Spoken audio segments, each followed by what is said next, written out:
ఈ నెల 21న అంతరిక్షంలో అసలేం జరుగుతుంది? ఎందుకని ఆ రోజున సూర్యునికి సుదూరంగా భూమి పయనిస్తుంది? ఇక నుంచి పగలు 8 గంటలు, రాత్రి 16 గంటలు ఉండనుందా? లేక ఆ ఒక్కరోజే అలా జరగనుందా? ఈ వింత ఓ అద్భుతం అనుకోవాలా? లేక ప్రపంచానికి ఓ అలర్ట్ అనుకోవాలా?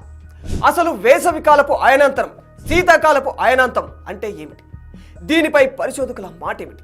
ఈ విషయాలన్నీ తెలియాలంటే ఈ వీడియోను ఎక్కడా స్కిప్ చేయకుండా చివరి వరకు పూర్తిగా చూడండి. అయితే సాధారణంగా శీతాకాలంలో పగలు తక్కువగాను, రాత్రి ఎక్కువగాను ఉంటుంది.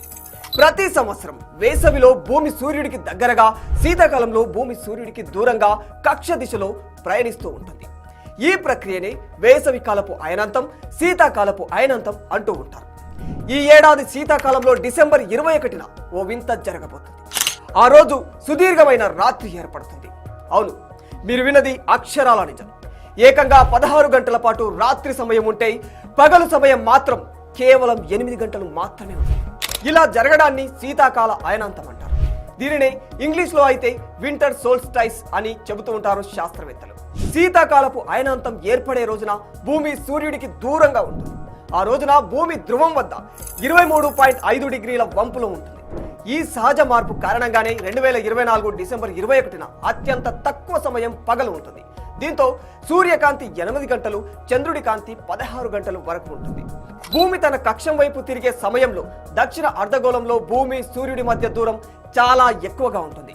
దీనినే భౌతిక శాస్త్ర పరిభాషలో చెప్పాలంటే ఆ రోజు భూమి సూర్యుడి మధ్య దూరం గరిష్టంగా ఉంటుంది. ఆ సమయంలో ఏర్పడే దానిని అయనాంతరం అంటారు. సూర్యుడి మధ్యాహ్న సమయంలో ఆకాశంలో అత్యధిక లేదా అత్యల్ప స్థానానికి చేరుకున్నప్పుడు సూర్యుడి చుట్టూ భూమి కక్షలో ఉండే 2 బిందువులను అయనాంతం అంటారు. దీని ఫలితంగా సంవత్సరంలో పొడవైన రోజు వేసవి కాలపు అయనాంతం, అతి తక్కువ రోజు శీతాకాలపు అయనాంతం వస్తుంది. ఇది ప్రతి సంవత్సరం 2 సార్లు జరిగే ప్రక్రియ. సంవత్సరం పొడవునా ఉత్తర లేదా దక్షిణ అర్ధగోళం సూర్యుని వైపు వంగి ఉంటుంది. వేసవి కాలపు అయనాంతం అనేది ఒక సంవత్సరంలో ఉండే అన్ని రోజుల కంటే అత్యంత పొడవైన రోజు. ఈ అయనాంతరాలపై ప్రజలు కొన్ని సెంటిమెంట్లను కూడా నమ్ముతుంటారు. ముఖ్యంగా శీతాకాలంలో ఏర్పడే అయనాంతంపై చాలా దేశాలలో ప్రజలు పలు రకాల నమ్మకాలను పాటిస్తూ ఉంటారు. చైనాతో పాటు ఇతర తూర్పు ఆసియా దేశాలలో బౌద్ధ మతంలోని యంగ్ శాఖలకు చెందిన ప్రజలు ఐక్యత, శ్రేయస్సుకు ప్రతీకారంగా నమ్ముతూ పలు కార్యక్రమాలు జరుపుతుంటారు. ఉత్తర భారతదేశంలో శ్రీకృష్ణుడికి నైవేద్యం సమర్పించి గీతా పారాయణం చేస్తారు.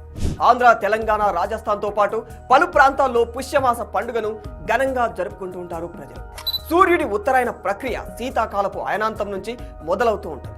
అందుకే మన దేశంలో దీనికి ప్రత్యేకమైన ప్రాముఖ్యత ఉంది. దీని గురించి ఎవరెన్ని మాట్లాడుకున్నా వాస్తవానికి భూభ్రమణంలో సూర్యుడు భూమి మధ్య దూరం ఏడాదిలో ఒక్కసారే పెరగడం, తగ్గడం జరుగుతూ ఉంటుంది. వేసవిలో సూర్యుడికి దగ్గరగాను, శీతాకాలంలో సూర్యుడికి దూరంగాను భ్రమణం జరుగుతూ ఉంటుంది.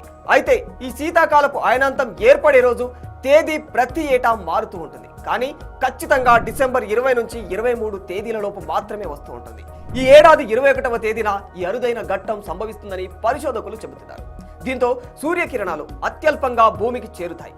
ఈ కారణంగా ఆ రోజు ఉష్ణోగ్రతలలో మార్పులు సంభవించి దేశవ్యాప్తంగా కనిష్ట ఉష్ణోగ్రతలు నమోదయ్యే అవకాశం